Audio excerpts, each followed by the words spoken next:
ഈ എന്താ പറയുക ഇനി കാതങ്ങളോളം ചെന്നെത്താനിരിക്കുന്ന ഒരു സംഗതിയെപ്പറ്റി ഇപ്പോഴേ ആലോചിച്ചുറപ്പിച്ച് ഇത് മലീഷ്യസ് പ്രോസിക്യൂഷൻ മൂവ് ചെയ്താൽ മുമ്പോട്ട് പോകും, നാളെ മുതൽ IG സന്ധ്യയെയും അല്ലെങ്കിൽ മഞ്ജു വാര്യരെയും കോടതിയിൽ കൂട്ടിൽ കയറ്റി വിസ്തരിക്കും എന്നൊക്കെ പറയും. ഇത് മൗഢ്യമാണ് വാസ്തവത്തിൽ.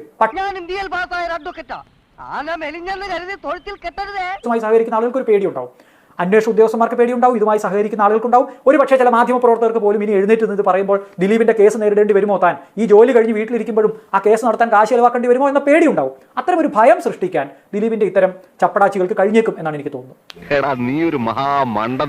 ഒരു കോടതിയിൽ മുഖ്യം തെളിവുകളാണ്, ആരോപണങ്ങളല്ല. നമ്മുടെ നാട്ടിലെ മാധ്യമങ്ങളോ പ്രോസിക്യൂഷനോ പോലീസോ വ്യക്തികളോ കോടതിയുടെ പുറത്ത് പറയുന്ന അഭിപ്രായങ്ങളുടെ പേരിലല്ല ഒരു കേസിലും വിധി ഉണ്ടാകുന്നത്.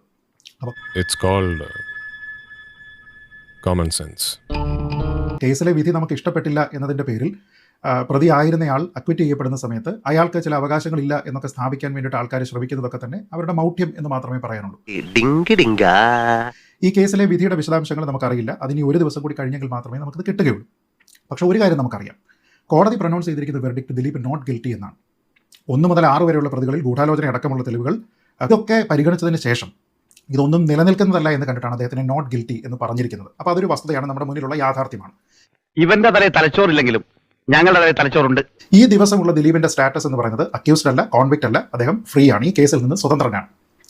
അപ്പോൾ മലീഷ്യസ് പ്രോസിക്യൂഷൻ അദ്ദേഹത്തിന് പറ്റില്ല എന്ന് പറയുന്നത് വീണ്ടും മൗഢ്യമാണ്. കാരണം മലീഷ്യസ് പ്രോസിക്യൂഷൻ ഫയൽ ചെയ്യാനായിട്ട് എല്ലാ അപ്പീൽ നടപടികളും പൂർത്തിയാകണം എന്നൊരു നിയമം ഇവിടെ ഇല്ല.